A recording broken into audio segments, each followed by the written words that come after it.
6월 2일 글로벌 마켓 헤드라인입니다.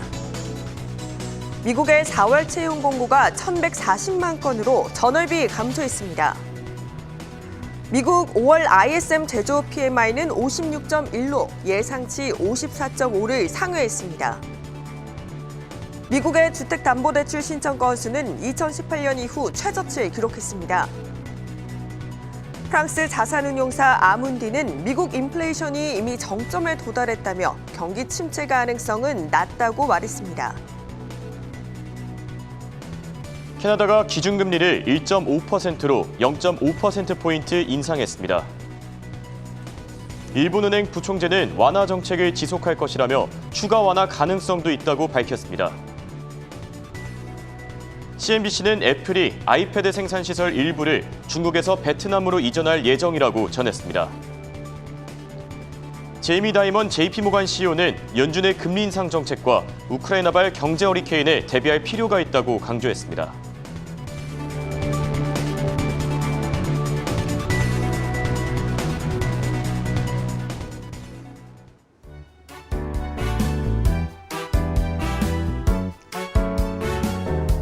여러분 안녕하십니까? 굿모닝 한경글로벌 마켓의 이가은입니다. 안녕하십니까? 홍성진입니다. 네, 간밤 미국 증시 연준의 경기 평가 보고서인 베이지북과 연준 위원들의 발언을 주시하면서 일제히 하락을 했습니다.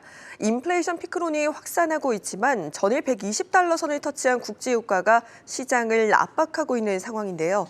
네, 특히 이날 공개된 베이지북에서 이 경기 둔화 가능성이 커지면서 연준의 금리 인상 정책이 경제를 끌어내릴 것이다. 이런 우려도 함께 커지고 있습니다. 끝나지 않는 인플레이션과의 전쟁, 과연 6월 FOMC 회의에서 어떤 결과들이 나올까요? 굿모닝 한경 글로벌 마켓 지금 시작합니다.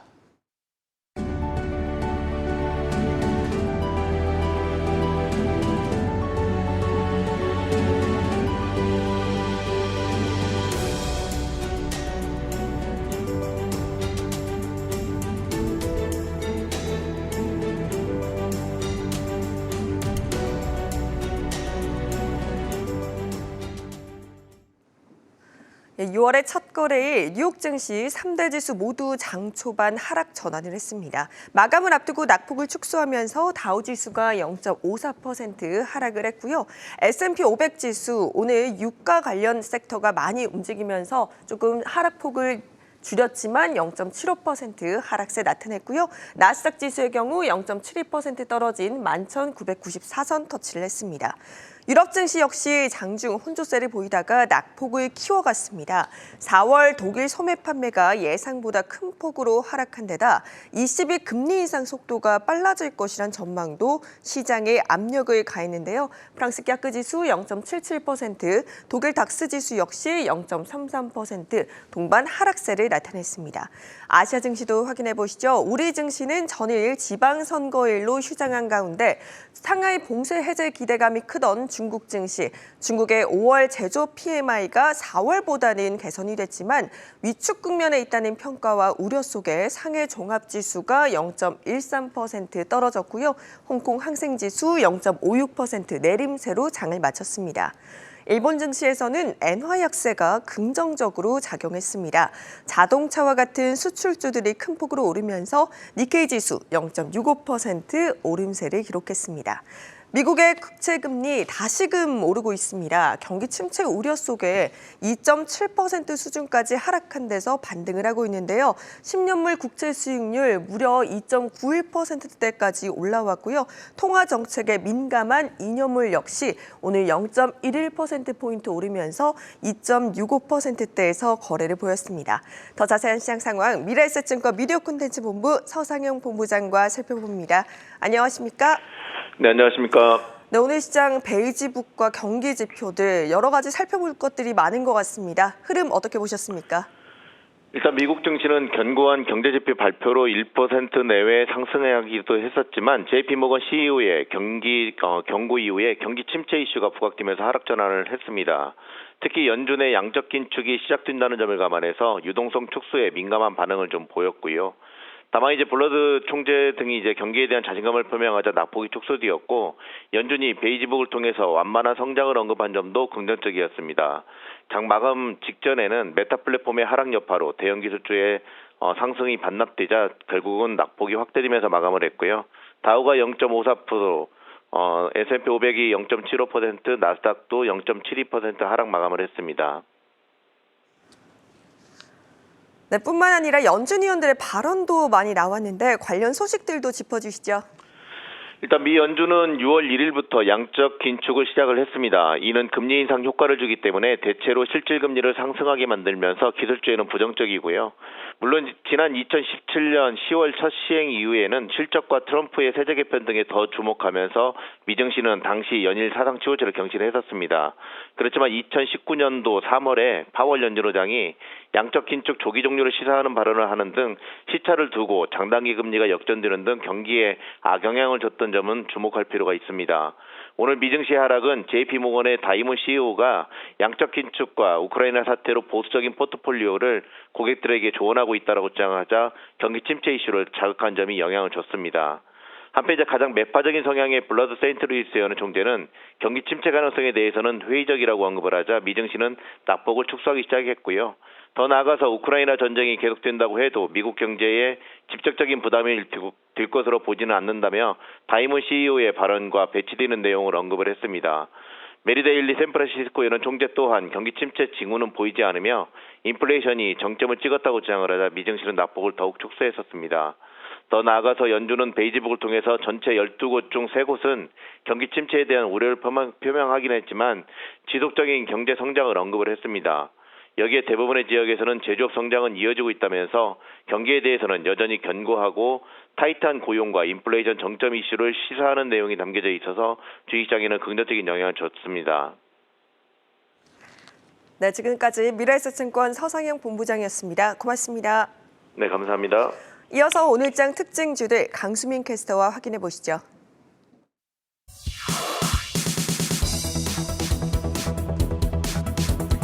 네, 미국 증시 특징주 살펴보도록 하겠습니다. 먼저 세일즈포스입니다. 세일즈포스가 실적을 발표했습니다. 분기 EPS와 매출 모두 시장 예상을 상회했는데요. 강력한 수요에 근거하여 연간 가이던스는 올려잡았고 다만 매출 가이던스는 낮춰 잡았습니다. 오늘장 10% 가까이 오르면서 크게 올라주는 모습입니다. 웰스파고가 나이키에 대한 비중 확대 의견을 재차 내놓았습니다. 최근 설문조사에 따르면 이 봉쇄 조치 여파로 중국 시장을 우려했고요. 올해 4분기 나이키의 지역 매출 예상치가 적게 집계됐다고 전달했습니다. 오늘장 나이키 약보합권으로 마감을 한 모습입니다. JP모건이 아마존을 최선호주로 재차 선정했습니다. 올해 하반기 아마존의 매출 성장이 다시 가속화될 것으로 전망했는데요. 오늘장 아마존의 경우는 1.2% 상승으로 마감했습니다. 한편 모건 스탠리가 메타와 알파벳에 대한 비중 확대 의견을 재차 내놓았습니다. 거시적인 수준 그리고 섹터 수준에서 둔화 조짐이 보인다면서 이 목표가와 전망치를 하향 조정했습니다.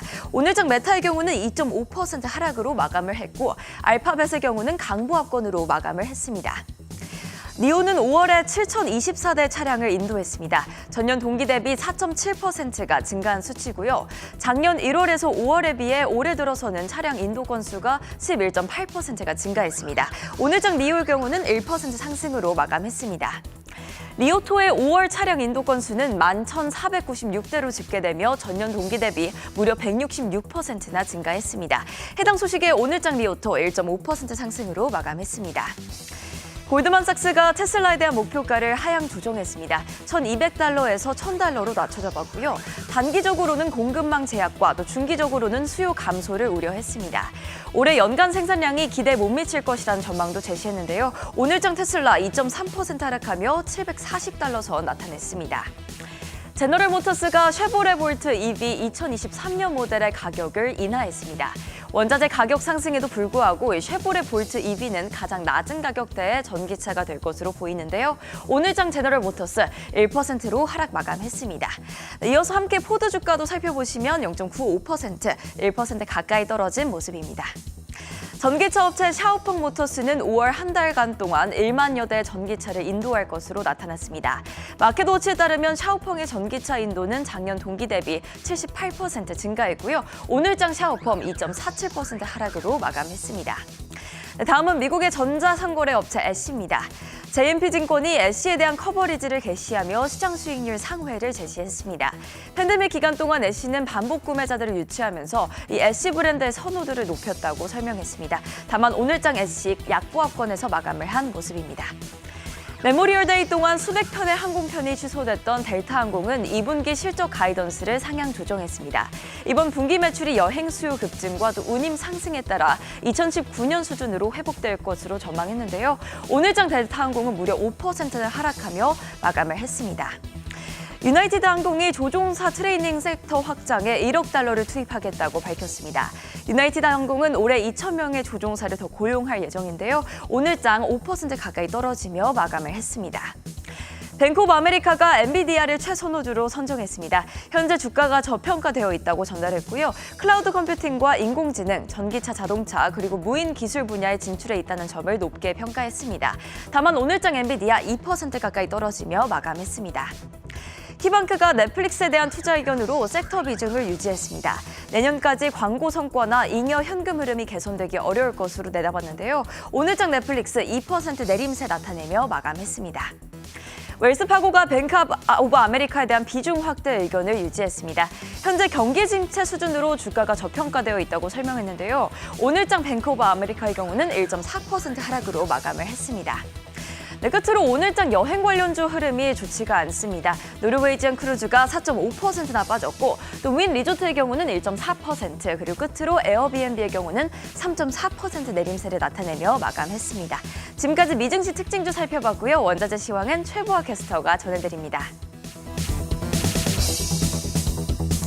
네, 국제 유가부터 살펴보겠습니다. 어제 전해드렸었죠. 유럽연합 EU가 연말까지 러시아산 원유의 90%를 금수 조치하는 데 동의하면서 유가는 올랐습니다. 여기에 한 가지 이유를 더 들 수가 있겠는데요. 중국이 상하이에 대한 코로나 봉쇄령을 해제하면서 원유에 대한 수요가 급격하게 높아졌습니다. 이는 당연히 유가는 더 올랐습니다. 오늘장에서 WTI는 114달러 선을, 브렌트유는 115달러 선을 기록했습니다. 그간 반등에 대한 전망이 지배적이었지만 계속해서 떨어지는 모습을 보였었던 천연가스였는데요. 오늘장에서 7%대 급등했습니다. MBF 트레이딩의 CEO인 마크 피셔는 보상 심리 측면에서 본다면 천연가스가 원유보다 더 나은 대안이 될 것이다라고 언급하기도 했습니다. 네, 본격적으로 농산물 알아보도록 하겠습니다. 먼저 대두와 대두유부터 살펴보겠습니다. 공급망 측면에서 보자면 대두와 옥수수가 결을 같이 했고요. 밀은 다른 양상을 보였습니다. 대두와 옥수수의 생산량은 이전 평균치만큼을 회복하면서 공급난 문제는 다소 완화된 모습이었습니다. 추가적으로 알려드리자면 건조한 날씨를 회복하는 데 도움을 줬던 남부 평원의 많은 양의 비는 현재 거의 멈춘 상태라고 합니다. 하지만 아직 가격에 온전히 반영된 모습은 아닌 것 같습니다. 대두와 대두유 그리고 옥수수는 서로 다른 흐름인데요. 가격 좀 보도록 하겠습니다. 대두와 대두유는 강보합권에서 움직이고 있고요. 옥수수 같은 경우는 3%대 낙폭을 키워가고 있습니다. 옥수수의 가격은 729센트 선 기록했습니다. 다음은 밀 살펴보도록 하겠습니다. 1년 단위를 기준으로 밀의 수확량은 현재 29%를 기록하고 있는데요. 작년 이맘때쯤에는 48%였다고 하니 아직은 갈 길이 먼 것 같습니다. 또 5년 단위를 기준으로 봐도 현재 72%를 나타내고 있는데요.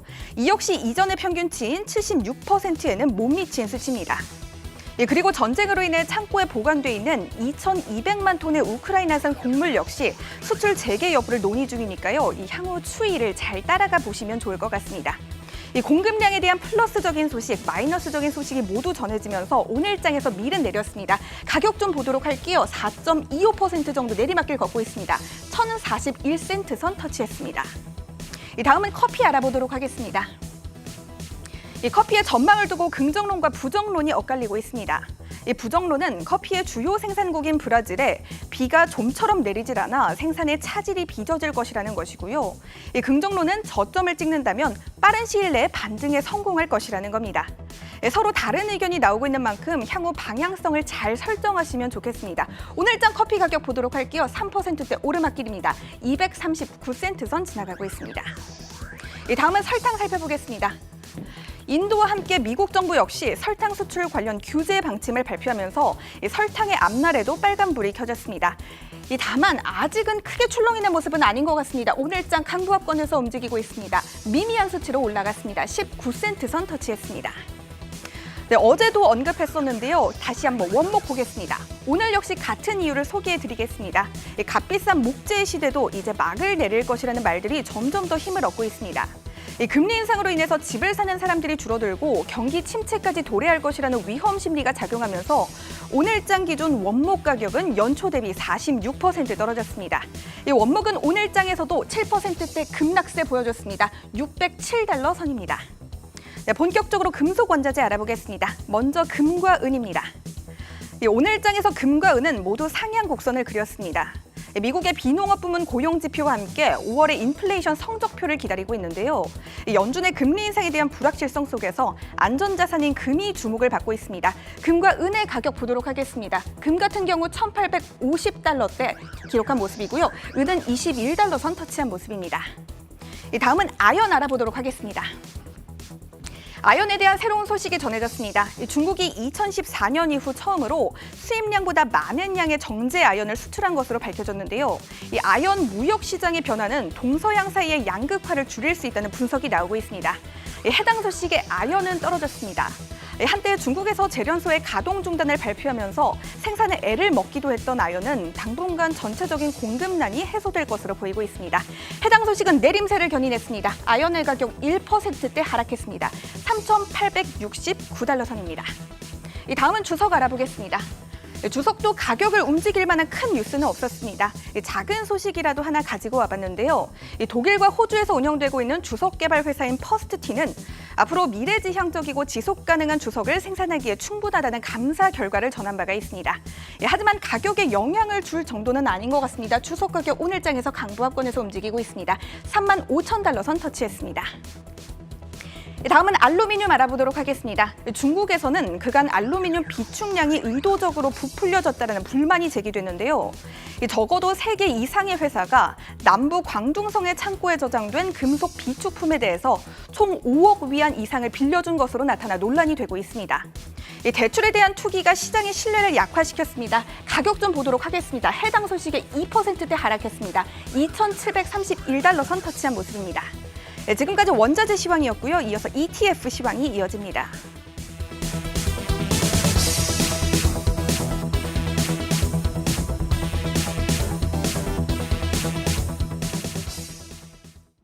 생생한 ETF 시황을 정리해드리는 시간입니다. 오늘장 특징 펀드들 살펴보겠습니다.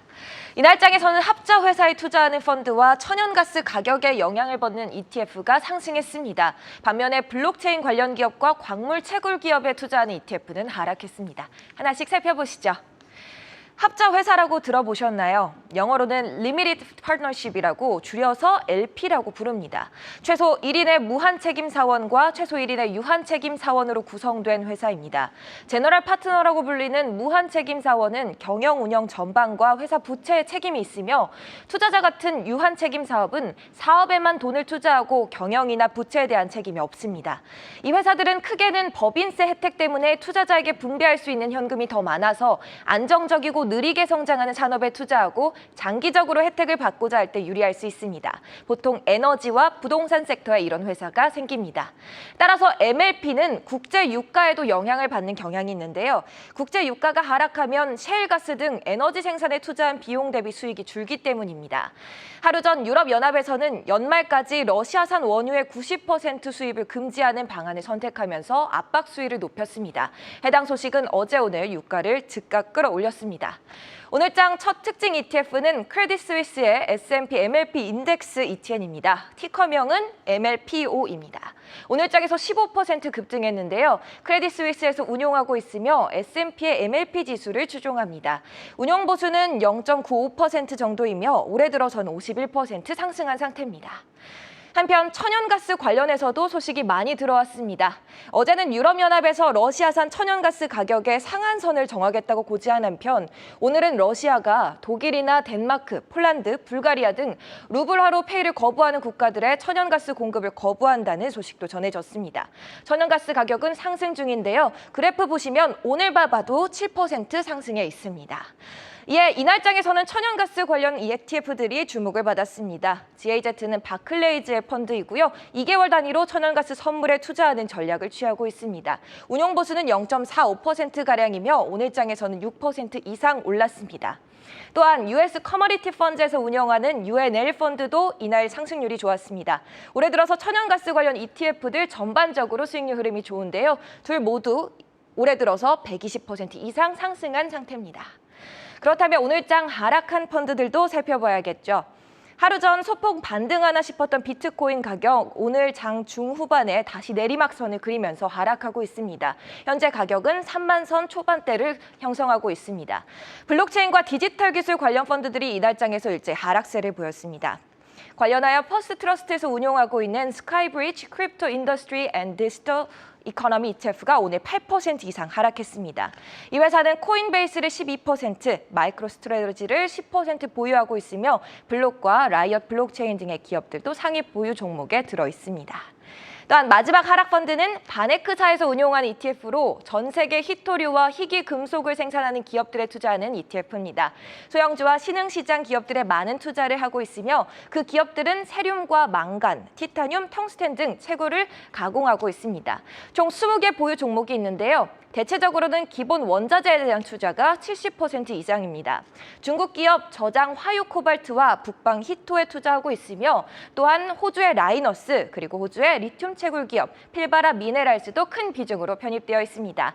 지금까지 ETF 시황 살펴봤습니다. 현명한 투자 하시기 바랍니다.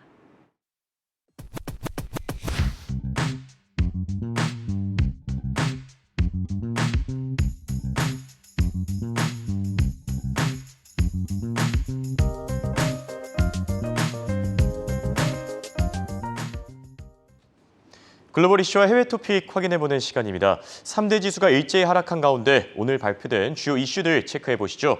먼저 블룸버그의 헤드라인입니다. 네, 경제 지표들이 올라와 있습니다. 미국의 4월 채용 공고가 1,140만 건으로 집계되며 예상치를 부합했습니다. 또 미국의 주택담보대출 신청 건수가 전주 대비 2.3% 감소하며 2018년 이후 4년 만에 최저치를 기록했고 또 캐나다가 기준금리를 1%에서 1.5%로 0.5%포인트 인상했습니다. 자, 오늘의 첫 번째 아이템은 미국의 구인 이직 보고서입니다. 지금 전월에 비해서는 소폭 감소하긴 했지만 그래도 1,000만 건을 넘어서면서 여전히 높게 집계됐는데 이를 둘러싼 전문가들의 평가는 어떻습니까? 네, 4월 구인 이직 보고서가 공개됐습니다. 4월 신규 채용 건수가 여전히 높은 수준을 유지함에 따라 인플레이션이 한동안 높은 수준을 유지할 것이라는 분석이 나왔습니다. 현지 시각 1일 미 노동부는 4월에 약 1,140만 개의 일자리가 새로 생겼다고 밝혔습니다. 이는 계절 조정을 반영한 수치로 전월의 최고치인 1,190만 개에서 감소한 수치입니다. 또 월가의 예상에 부합하는 수치인데요. 신규 채용 건수는 노동 수요를 보여줍니다. 4월의 수치는 3월의 기록적인 수치에서 소폭 감소했지만 여전히 높은 수준입니다. 또 해고 건수는 120만 명으로 17만 명 감소해 사상 최저치를 기록했습니다. 이는 아직 노동 수요는 강하지만 노동력은 부족한 상황을 보여줍니다. 블룸버그는 관련해서 아직 연준의 공격적인 통화 정책이 경제 전반의 수요를 낮추고 있다는 징후가 보이지 않는다고 분석했습니다. 또 향후 몇 달간 신규 채용 공고가 높은 수준을 유지할 것으로 내다봤는데요. 서비스와 상품에 대한 수요가 강하기 때문이라고 했습니다. 그러면서 노동시장이 매우 빠듯하지만 작년 여름에 봤던 것만큼은 아니라고 했습니다. 네, 이 노동 수요는 강하지만 이 노동 공급량은 아직까지 부족하다 이렇게 볼 수 있겠고요. 다음은 로이터 통신의 헤드라인입니다. 네, 미국 연준의 베이지북이 공개된 가운데 경제 성장 둔화가 암시되고 있고 또 제임스 블러드 세인트루이스 총재는 인플레이션이 연준의 신뢰성을 훼손하고 있다라고 밝혔습니다. 또 마지막으로 메리 데일리 총재는 향후 두 차례 그러니까 6월과 7월이죠. 0.5%포인트 빅스텝 금리 인상에 찬성한다라고 밝혔습니다. 자, 두 번째 아이템은 연준의 베이지북입니다. 사실 베이지북이 공개된 이후에 지금 이 경제 성장, 이 둔화 가능성이 커지고 있다. 이런 평가들 끊이질 않고 있거든요. 전문가들의 의견은 어떻습니까? 네, 미국의 연준의 베이지북이 공개됐습니다. 베이지북은 연준의 지역 경제 동향 보고서로 FOMC 금리 정책 논의 시 가장 많이 참고되는 자료인데요. 해당 자료에 따르면 미국 대부분의 지역의 경제는 4월부터 5월 말까지 완만한 성장률을 보였습니다. 구체적으로 연준의 12개 지역 전체에서 지속적인 성장세가 나타났지만 4개 지역에서 이전보다 그 속도가 둔화한 걸로 나왔습니다. 또 대부분 지역에서 가격이 높은 속도로 상승했습니다. 총 12개 중 2개 지역에서는 가격 상승이 여태 봐왔던 인플레이션의 흐름의 연속이라고 판단했으며 3개 지역은 그 상승세가 약간 완만했다고 진단했습니다. 이와 관련해 로이터 통신은 직전 베이지북에서 경제가 보통 속도로 성장했다고 밝힌 점과 비교하며 연준의 긴축 움직임이 수요 둔화로 이어지기 시작했음을 시사한다고 분석했습니다. 이외에도 베이지북은 주택시장과 소매 판매 업체 취약성을 지적했습니다. 높은 이자율이 해당 업계에 큰 타격을 주고 있다는 분석인데요. 특히 높은 금리로 소비자들의 소비력이 감소했다고 전했습니다. 네, 바로 이어서 연준 위원들의 발언도 한번 분석해 보겠습니다. 먼저 매파 중에 매파라고 불린 인물이죠. 블러드 총재가 지금 인플레이션이 연준의 신뢰성을 훼손했다. 조금 이제 강도 높은 비난의 목소리를 냈는데 해당 이슈도 전해주시죠. 네, 제임스 블러드 세인트루이스 연은 총재가 기록적인 인플레이션이 연준의 신뢰도를 떨어뜨리고 있다고 발언했습니다. 현지 시각 1일 블러드 연은 총재는 멤피스 이코노믹 클럽에서 이같이 발언했는데요. 그러면서 인플레이션과 기대 인플레이션을 낮추기 위해 연준이 이미 예고된 것처럼 긴축 움직임을 단행해야 한다는 기존 입장을 재확인했습니다. 이외에도 연준은 이미 제시한 금리 인상 가이던스를 따라야 하겠지만 기존 금리 인상의 여파는 경제와 인플레이션에 확실히 영향을 주고 있다고 분석했습니다. 그러면서 올해 말까지 금리를 연 3.5%까지 올리기를 희망한다고 말했습니다. 메리 데일리 샌프란시스코 연은 총재 역시 금리 인상과 관련해 발언을 했는데요. 물가가 잡힐 때까지 공격적으로 금리를 인상하는 것에 찬성한다고 말했습니다. 데일리 연은 총재는 인플레이션을 신속하게 잡을 필요가 있다며 향후 몇 차례 FOMC에서 금리를 0.50%포인트 올려야 한다고 언급했습니다. 그러면서 기준금리를 2.5% 이상으로 올려야 한다고 말했는데요. 2.5%는 현재 연준 인사들이 추정하고 있는 중립금리 수준입니다. 네, 오늘 발표된 이 위원들의 발언이 다소 매파적이었다는 점 참고하시면 좋을 것 같고요. 다음은 CNBC의 헤드라인입니다. 네, 제이미 다이먼 JP모간 CEO는 최악의 경제 충격에 대비해야 된다라고 전했고 또 유로존의 4월 실업률이 6.8%로 집계되면서 역대 최저 수준을 유지했습니다. 마지막으로 독일의 4월 소매 판매도 공개됐는데 전월 대비 5.4% 감소하면서 예상치를 대폭 하회했습니다. 아무래도 독일의 이 소비 심리가 인플레이션으로 인해서 좀 많이 위축됐다라고 볼 수 있겠죠. 자, 세 번째 아이템은 월가의 거물, 이 JP모간 CEO의 경고입니다. 최악의 허리케인이 다가오고 있다. 이 충격이 정말 전례가 없는 수준이다. 자, 이렇게 좀 경고의 발언들을 내놨습니다. 간단하게 살펴보니 이제 연준, 이 금리 인상 정책, 그리고 우크라이나발 지정학적 리스크 이렇게 볼 수 있겠는데 해당 이슈 전해주시죠. 네, JP모간 CEO인 제이미 다이먼이 현재 경제가 전례 없는 상황에 직면했다며 곧 다가올 경제적 충격에 대비해야 한다고 말했습니다. 현지 시각 1일 제이미 다이먼은 뉴욕에서 열린 한 금융 컨퍼런스에 참석해 이같이 언급했는데요. 현재 경제 상황을 폭풍우에 비교하며 전례 없는 상황이라고 평가했습니다. 그러면서 이 폭풍우의 규모가 최악의 허리케인으로 불린 허리케인 샌디와 같은 규모일지 혹은 작은 규모일지는 아직 아무도 모른다고 했습니다.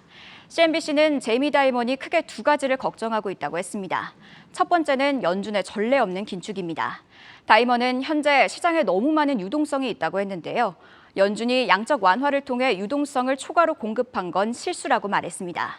따라서 연준의 대차대조표 축소는 불가피한 선택이라고 했습니다.